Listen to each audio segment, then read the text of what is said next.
Continuando então, nós estamos falando sobre escolas econômicas e vimos no bloco anterior, vamos até colocar aqui para organizar as nossas ideias.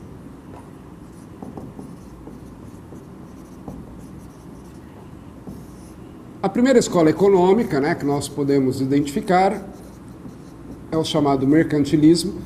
Alguns autores já partem direto da segunda escola econômica, que é o liberalismo, porque, na verdade, o mercantilismo nunca teve uma, digamos assim, uma organização teórica, tá certo? É um sistema que vigorou na prática. Alguns autores falam, na verdade, uma fase econômica e não numa escola econômica, mas eu vou colocar aqui para vocês para a gente poder identificar as diferenças. No mercantilismo nós vimos que havia um grande protecionismo, quer dizer, os mercados, os países tinham mercados muito fechados, havia o chamado pacto colonial, pelo qual as colônias só podiam comercializar produtos com as metrópoles, e grande intervenção do Estado na economia. Muito bem. E aí, lá no final do século XVIII, nós temos, principalmente com a figura de Adam Smith, que foi o que hoje nós chamaríamos de economista hoje, né? Naquela época não tinha esse nome, mas o que nós chamamos hoje de economista, o economista inglês Adam Smith, ele lança o seu livro, sua principal obra, chamada A Riqueza das Nações, em que ele expõe, ele resume as suas principais ideias sobre um sistema econômico, um contexto econômico que seria o mais adequado, uma ideologia econômica que seria mais adequada à época. E essas ideias de Adam Smith acabaram, digamos assim, prevalecendo aos poucos sobre o sistema antigo do mercantilismo, e nós vamos ver que durou bastante tempo essa fase, que é a segunda fase, que é a fase do liberalismo, que vai ali surgir no final do século XVIII. É importante vocês associarem ao nome de Adam Smith, porque não poucas vezes em concurso, né, eles fazem essa associação. Adam Smith foi o primeiro teórico, tá certo?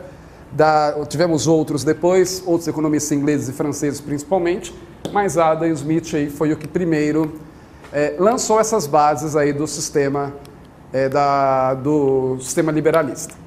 E o que Adam Smith dizia?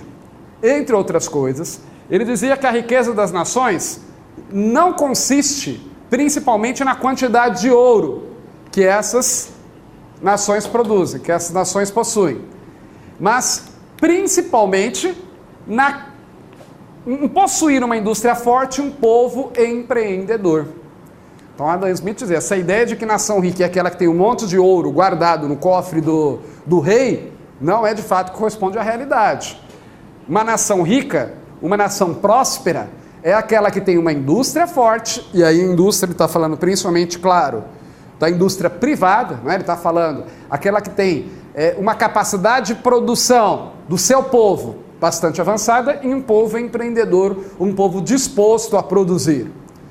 E, na verdade, essas ideias de Adam Smith, elas acabaram escancarando, né? Deixando claro, de fato, uma realidade que já estava ocorrendo há uns 2 ou 3 séculos, ou pelo menos aí algumas décadas atrás.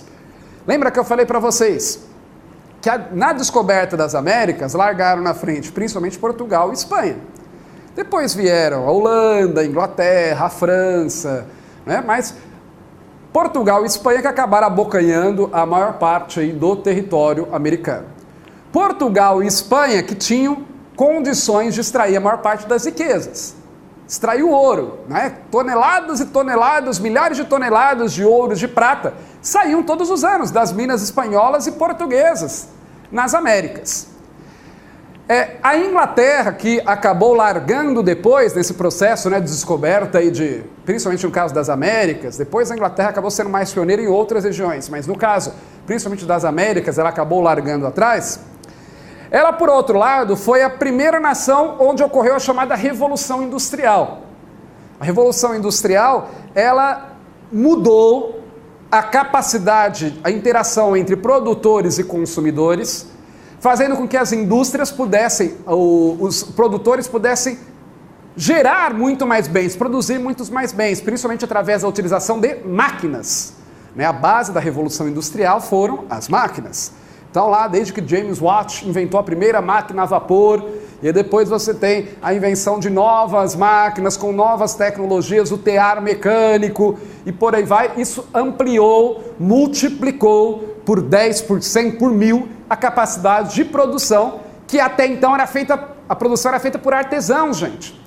Era o cara que ia lá, ia fazer uma bolsa, ele comprava o couro, e aí colocava o couro para secar, ia lá na mão, ele costurava no molde da bolsa e fazia a bolsa, uma bolsa, digamos, por semana, que ele vendia aquilo para uma ou outra pessoa.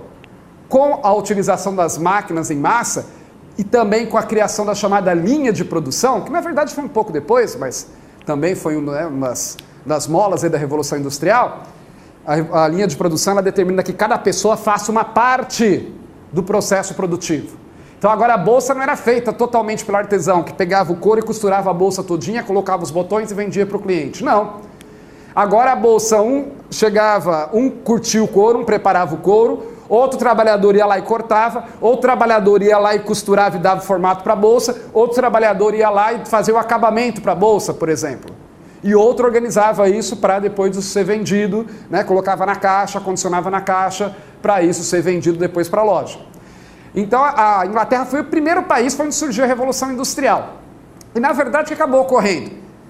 A Inglaterra, esse ouro que saía, essas riquezas que saíam de Portugal e de Espanha, que eram os países ricos à época, porque tinha essas grande quantidade desses metais que eles extraíam das suas colônias, ele acabou, na verdade, gente, sendo drenado pela Inglaterra, porque a Inglaterra começou a vender produtos industrializados para a população portuguesa e espanhola.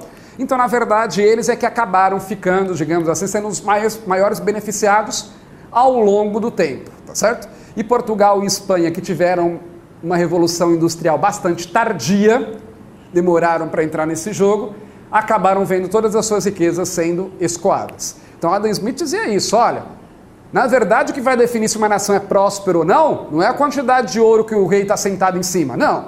Mas é, na verdade, a capacidade do seu povo de produzir, de empreender. Até hoje é mais ou menos esse o conceito que a gente tem de um país rico, um país próspero, é aquele que as pessoas, o povo, produz. Ao passo que um país pobre é aquele em que as pessoas não produzem. Não necessariamente porque são preguiçosos ou porque não querem produzir, não. Mas porque muitas vezes se sentem desestimuladas. Porque se a pessoa produz e verifica que o que ele produz vai para a mão do outro, ele vai se sentir desestimulado. Ou também porque às vezes ele não tem condições, não tem os meios de produção para isso, certo? Mas o fato é que ele defendia essa questão de uma visão mais, digamos assim, moderna de riqueza, de prosperidade das nações, semelhante ao que nós temos hoje. Segundo Adam Smith, essa principal, digamos assim, ensinamento de Adam Smith, o principal ponto de vista dele que ele defendia, o Estado deve interferir minimamente na economia, sendo que o próprio mercado, segundo Adam Smith, seria autorregulável, baseado principalmente nas leis da oferta e da procura. Então ele falava, por exemplo, sobre a chamada mão invisível do mercado. O que seria isso? Ele dizia que sempre que ocorrer alguma distorção no mercado, o próprio mercado, a própria lei da oferta e da procura, ela vai corrigir essa distorção, não havendo necessidade do Estado intervir. Quer ver um exemplo? Digamos que o mercado esteja produzindo muitas batatas, tá certo? Está produzindo batatas demais, tem batata sobrando no mercado. O que vai ocorrer com o preço da batata? Vai cair, não é isso? Se você anda na rua tropeçando em batata, o preço que você se dispõe a pagar por ela é bem baixo. Aí o que o Adam Smith dizia? Não tem problema. O que vai ocorrer? Os produtores de batata logo vão perceber que tem batata demais no mercado, que o preço da batata está muito barato porque tem muito produto. Então eles vão passar a produzir outras coisas. Por exemplo, ele vai começar a produzir cenouras. E aí, Como tem muito pouca cenoura, porque todo mundo está produzindo batata, esses que vão produzir cenoura, eles vão conseguir um preço muito melhor. As pessoas agora vão estar dispostas a pagar mais pela cenoura do que pela batata, é claro, porque tem menos cenoura. Então aí ele vai... O preço da batata, veja, como vai ter menos gente produzindo batata, o preço da batata vai subir, e o preço da cenoura, que era alto, porque quase ninguém produzia, vai baixar. De forma que você vai chegar a um certo equilíbrio. Ou o contrário, né? Então, havia muito pouca cenoura, ninguém estava produzindo cenoura, o preço estava alto, agora tem mais gente produzindo, o preço dele vai estar um preço mais, digamos, justo. Mesma coisa em relação aos salários dos trabalhadores, Adam Smith dizia. Olha, está faltando determinado profissional no mercado. Então está faltando, por exemplo, pedreiro. Se está faltando pedreiro, o que vai acontecer com o valor da mão de obra? Vai aumentar, não é isso? Porque o cara tem serviço que ele pode escolher. Ele não tem condições de atender todos os serviços. Ele vai dizer, vai dar um preço mais alto, vai pegar aquele serviço que ele vai ganhar mais. Tá. Ah, mas isso é ruim para a economia porque isso encarece mais a produção de casas. Adam Smith dizia, não tem problema. Por quê? Se pedreiro estiver pagando muito mais que outras profissões, o que as pessoas vão fazer? Vão começar a se tornar pedreiros. Vão começar a falar, eu quero ganhar mais, eu vou me tornar um pedreiro. E aí, ingressando mais gente nesse mercado de trabalho, você vai ter uma oferta maior de mão de obra, o preço vai cair. Mesma coisa, a profissão está pagando muito baixo, está faltando engenheiro agrônomo. Né? Por quê? Porque tem muito engenheiro agrônomo no mercado, por exemplo. Ora, não tem problema, as pessoas, os engenheiros agrônomos vão perceber isso, né? Ou os próximos que iriam, aqueles que pretendiam ser engenheiros agrônomos vão perceber isso e vão migrar para um outro ramo de trabalho. E aí parte desses engenheiros vão sair do mercado e o preço da mão de obra vai melhorar. Muito bonito na teoria, nós vamos ver que na prática, né, nem sempre isso ocorre, mas pela teoria de Adam Smith, que é a teoria liberal, a escola liberal defende que o Estado deve intervir minimamente na economia. Então vamos lá, liberalismo. Adam Smith defendia, lembra que o mercantilismo defendia o protecionismo, não é isso? Já Adam Smith defendia mercados livres, abertura de mercados. Os mercados devem ser o mais abertos possíveis. Falava-se, por exemplo, né, ele partia desse princípio de que cada país ele tem um determinado produto que ele vai produzir com mais eficiência que o outro. Então, um país, por exemplo, que tem muitas terras, em que o clima é propício, em que a terra é fértil, ele provavelmente vai ser um grande produtor de produtos agrícolas. Já outro país que produz mais, tem mais uma indústria mais envolvida, vai ser um grande produtor industrial. Então ele dizia que aí os países ganhavam com esse mercado aberto, por quê?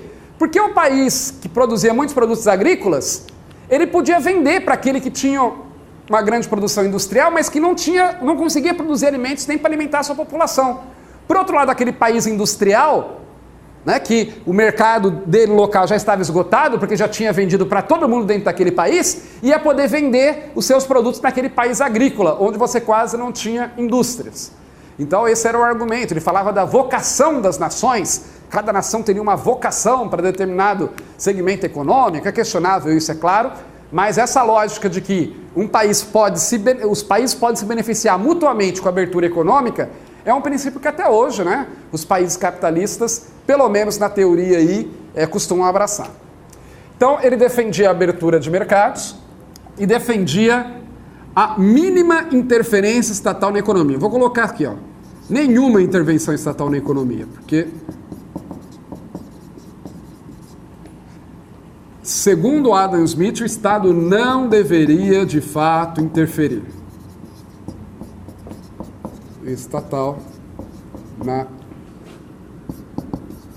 economia.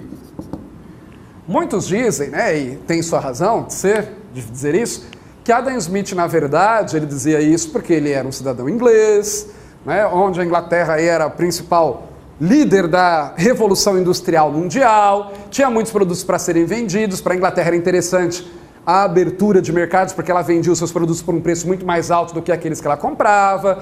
Havia sim esse componente político, é claro, né? Mas Nós estamos vendo aqui sobre o aspecto econômico, simplesmente, tá? Então, o que ele defendia era isso, nenhuma intervenção estatal na economia. Ele falava aqui da autorregulação do mercado. Autorregulação do mercado pela lei da oferta e da procura.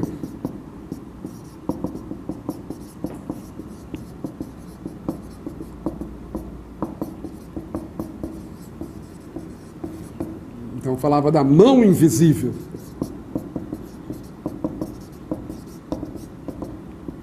do mercado. A mão que iria corrigir aquelas distorções. Não a mão porque ela vai corrigir aquilo que está desregulado. Muito bem. A teoria liberalista, a escola liberal, ela, claro, né, gente? É importante sempre a gente ter em mente isso. Quando a gente fala dessas escolas, nós destacamos aí alguns expoentes, destacamos aí um momento histórico, mas na verdade não é assim normalmente que a coisa ocorre. Alguém levanta, tem uma ideia revolucionária que ninguém tinha pensado antes, e todo mundo diz, é verdade, a partir de agora vamos pensar todos assim. Não é assim.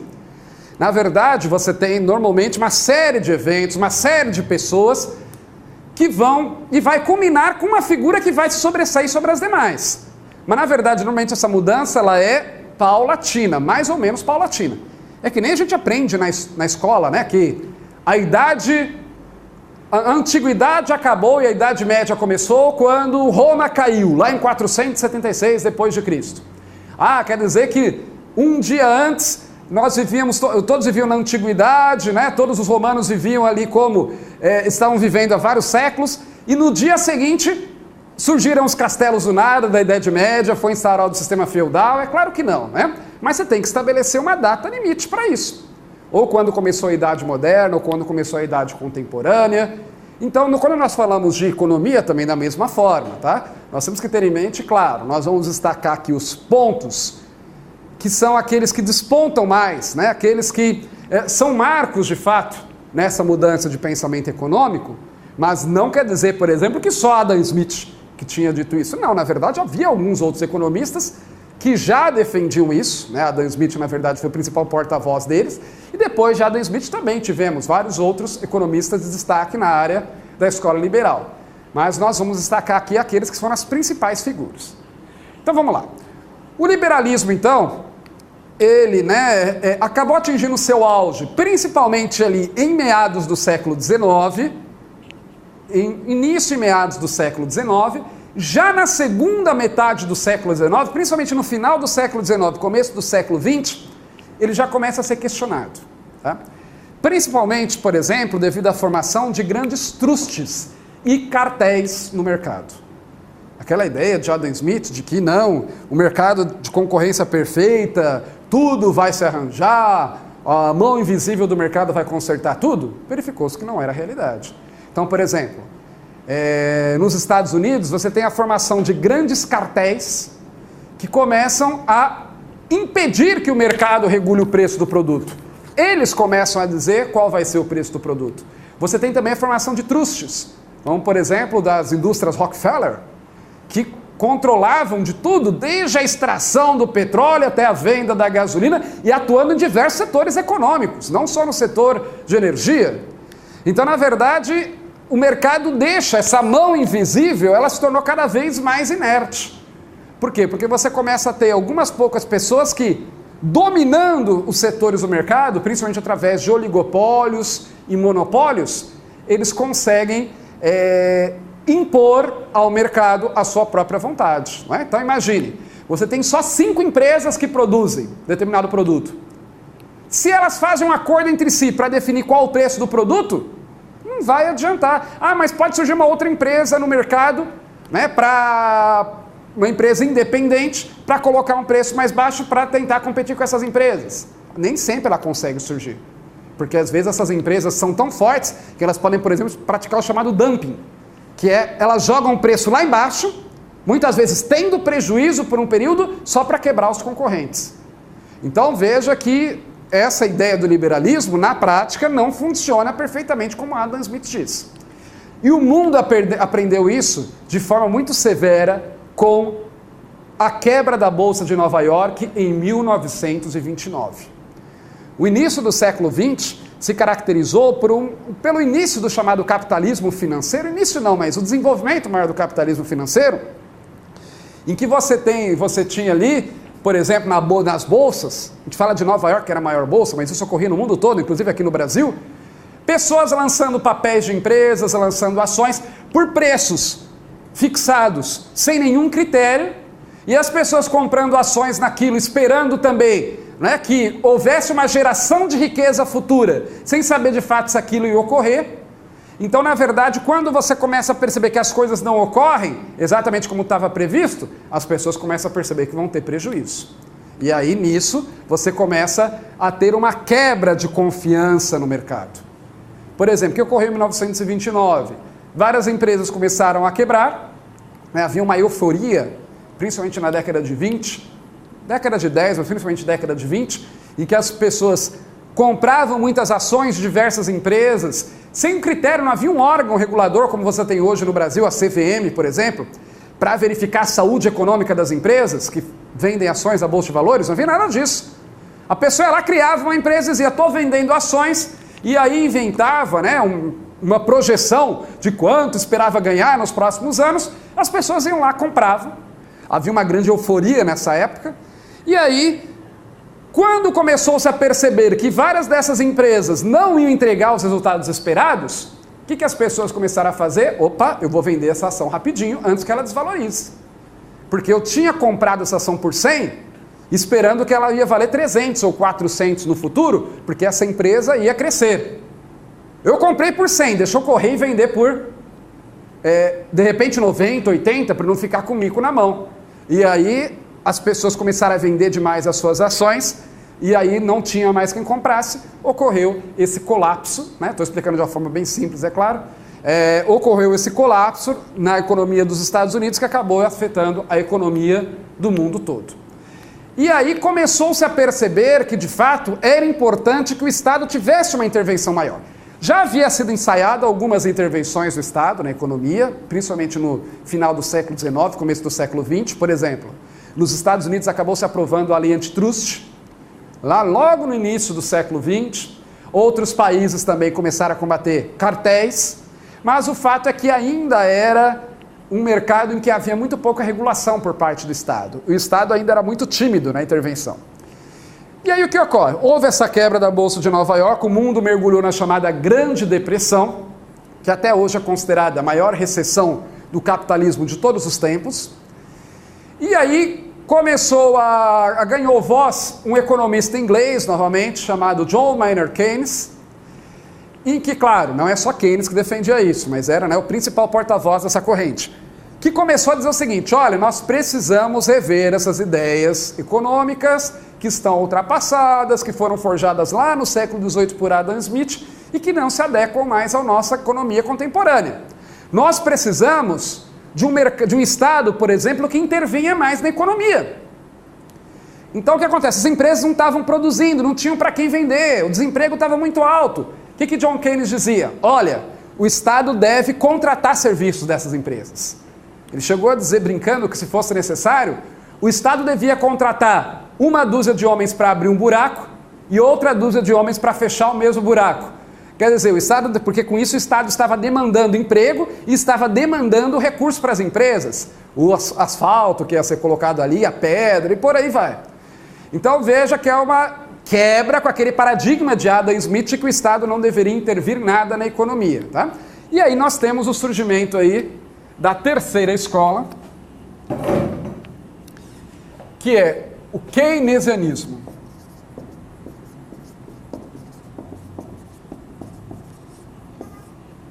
Tem esse nome justamente devido a John Keynes. Tá. Nós temos aí, né, o contexto, como eu disse para vocês, a Grande Depressão, uma crise, uma recessão a nível mundial, que afetou as grandes potências do mundo e, obviamente, acabou afetando o mundo como um todo. E aí Keynes, então, começa a defender que o Estado deve intervir na economia, não só regulando a economia, não só fiscalizando, que era feito muito pouco até então, mas também que o Estado deve ele mesmo produzir e consumir bens e serviços. Então ele defende uma maior intervenção do Estado na economia. Maior intervenção do Estado na economia. Claro que Keynes não está dizendo, gente, que o Estado deve assumir os meios de produção, que a partir de hoje todas as máquinas deverão ser do Estado para ele produzir. Não, porque ele não era comunista, não era socialista, né?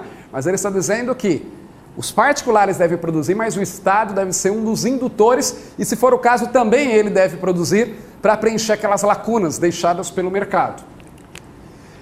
Então ele dizia que o Estado deve demandar e até mesmo ofertar bens e serviços, buscando aí o pleno emprego dos meios de produção. E acredita-se normalmente a Keynes, né, ter encontrado a saída para que o mundo pudesse sair dessa grande depressão. Foi um período bastante longo, né, mas que depois acabou sendo sucedido por um período de grande crescimento econômico, principalmente na década de 50 e 60. Então veja que aqui mudou a história. Liberalismo, nada, abaixo o Estado, né, em termos de economia. Já o keynesianismo, ele diz, não, o Estado deve sim intervir na economia, e mais do que isso, deve, se for o caso, produzir e comprar bens e serviços, deve entrar como um agente econômico de peso. Aliás, essas ideias keynesianistas, elas foram bastante, aí, digamos, ressuscitadas, foram bastante lembradas na crise de 2008 que nós tivemos, né? A crise de 2008, logo quando foi identificada aí, né, a sua extensão e a possibilidade de dano que ela poderia trazer às economias no mundo todo, a maior parte dos economistas acabou defendendo justamente que os governos intervissem mais. Por exemplo, oferecendo crédito para as pessoas, porque os bancos estavam receosos de oferecer crédito, injetando dinheiro na economia. Então, foi dito que, na verdade, havia ali uma espécie de ressurreição das ideias de John Keynes. Mas nós tivemos, já na década de 70, e principalmente na segunda metade da década de 70 e começo da década de 80, o surgimento de uma nova escola, que é o chamado neoliberalismo. Então, a quarta escola aqui que nós temos é o neoliberalismo. Principalmente nas décadas de 70 e 80. Vamos entender que também tem um contexto histórico para isso, viu, gente? Veja, John Keynes dizia, né? Não, o mercado não tem condições de se regular sozinho, o Estado deve intervir, o Estado deve ser mais do que indutor do crescimento, até mesmo ofertar bens e serviços. Só que isso, gente, tem um preço, não é? Isso tem um preço alto em termos de custo. Por quê? Porque com o Estado ofertando esses bens e serviços, ele vai precisar de uma maior carga tributária, ele vai precisar de mais recursos. O liberalismo, o keynesianismo, ele coincide mais ou menos com o início dos chamados estados sociais, principalmente na Europa, em que se entende que o Estado deveria prover para o cidadão educação, a saúde, a habitação, porque isso na época de auge do liberalismo não era assim não. Você quer ter uma escola, você que vai pagar a escola do seu filho. Ah, você quer ter saúde, quer ter, né, acesso a serviço de saúde, você que paga um médico. A ideia é que o mercado vai oferecer médicos e você paga por esse médico. Você quer ter uma casa, você vai pagar a sua casa de acordo com os juros oferecidos pelos bancos particulares. Então, na verdade, o Estado começa a incorporar determinadas obrigações. Isso coincide mais ou menos com essas ideias keynesianas. E aí, o que ocorre na década de 70, gente? Nós temos a chamada crise do petróleo. Nós temos os países, os grandes produtores de petróleo, se unindo e criando a OPEP. a sigla em português para Organização dos Países Exportadores de Petróleo. E esses países começam, é um cartel, a OPEP é um cartel internacional, né? Essa OPEP começa a definir o preço do petróleo que era explorado.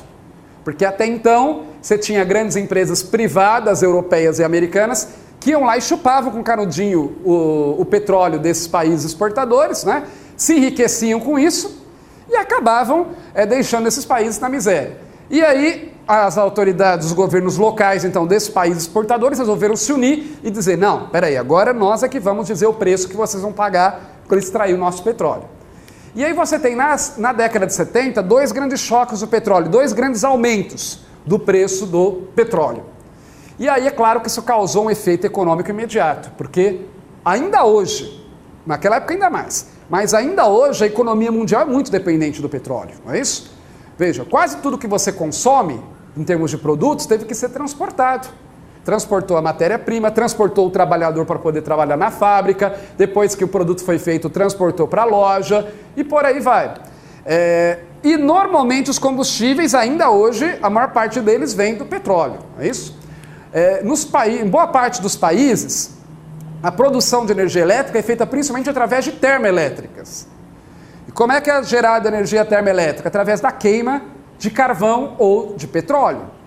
Então a nossa economia é muito dependente do petróleo. Então o aumento abrupto do preço do petróleo faz com que aumente também os preços da economia em geral, isso acaba causando um impacto muito grande na economia, aí as pessoas consomem menos, aí as empresas vendem menos, e aí você tem novamente o risco de uma nova recessão. Foi o que ocorreu justamente em 1970. E aí veja, gente, os países estavam gastando muito, os governos estavam gastando muito, né, porque aquela ideia keynesianista de que o Estado deveria investir, além disso, né, a ideia do Estado social que deveria atender às necessidades da população como um todo, isso tudo tem um custo. Com essa crise, os recursos diminuíram. E aí o que os Estados tiveram que fazer? Tiveram que repensar isso. E aí surge nesse contexto a ideia do neoliberalismo, que defende uma intervenção menor do Estado na economia. Tem esse nome neoliberalismo porque ele acaba, digamos assim, né, ressuscitando algumas ideias liberais. Não da forma como foram propostos por Adam Smith. Os neoliberais não defendem que o Estado não deve intervir nada na economia como defendia Adam Smith, não. Mas eles entendem que o Estado deve intervir menos do que John Keynes defendia. Então é como se você tivesse um pêndulo, né? De um lado aqui, a escola liberal, do outro lado,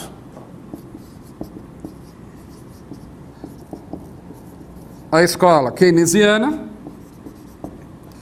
E a ideia dos neoliberais seria aí assumir aí o meio termo.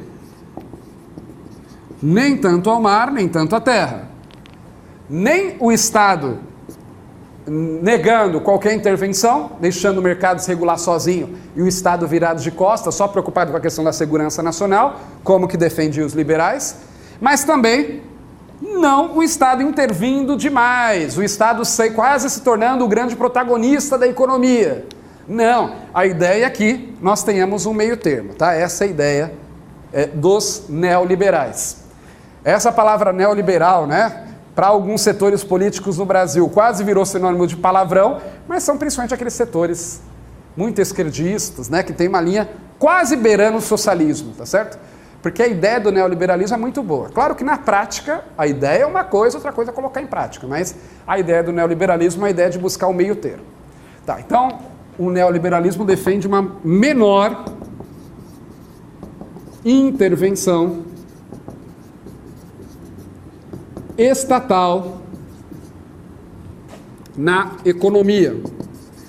Então, pessoal, essa época aqui de aplicação dessas teorias do neoliberalismo foi uma época, por exemplo, de grandes privatizações.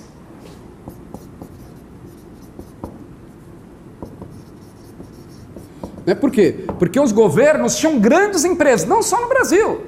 Isso na Europa, nos Estados Unidos, havia grandes empresas estatais.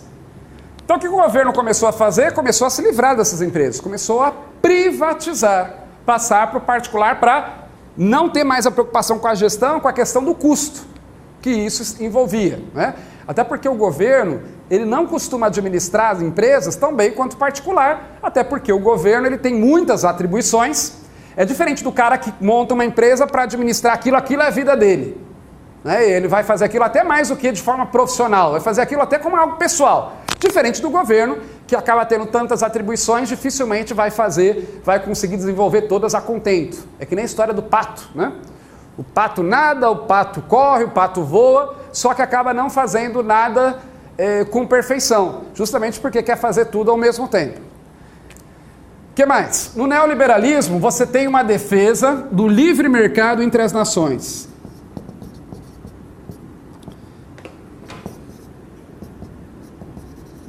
Então, novamente, isso aqui ele buscou inspiração no liberalismo entre as nações. Keynes, por exemplo, as ideias de Keynes acabavam restringindo um pouco mais o livre mercado. Por quê? Porque cada governo acabava criando as suas próprias empresas estatais para atuar em determinados setores econômicos, e isso acabava fechando um pouco o mercado, porque esses governos acabavam olhando para o seu mercado interno. Né? Então, o Brasil tem a Petrobras, outro país tem a empresa petrolífera dele, o outro também tem, e cada um acaba se voltando demais para si mesmo. Por quê? Ele não vai invadir o território do outro, porque o outro tem uma empresa estatal lá que o governo lá não vai dar preferência a ela. Então, no sistema keynesiano, você acaba tendo um pouco mais de retração nesse livre comércio. Não quer dizer que não haja, né, comércio entre as nações, não é isso. Mas acaba se tornando menos propício. O neoliberalismo busca justamente ressurgir essa ideia aí, levantar essa ideia do livre mercado entre as nações. E baseado aí numa menor intervenção do Estado na economia, o Estado principalmente agindo aqui como regulador e pouco como provedor. Vou colocar assim, ó. Estado principal atribuição do Estado no neoliberalismo é a regulação. E nisso ele se diferencia do liberalismo clássico, gente. O liberalismo clássico, ele acha que o Estado nem tem que ficar regulando, não. Ele, na verdade, quanto menos Estado, melhor.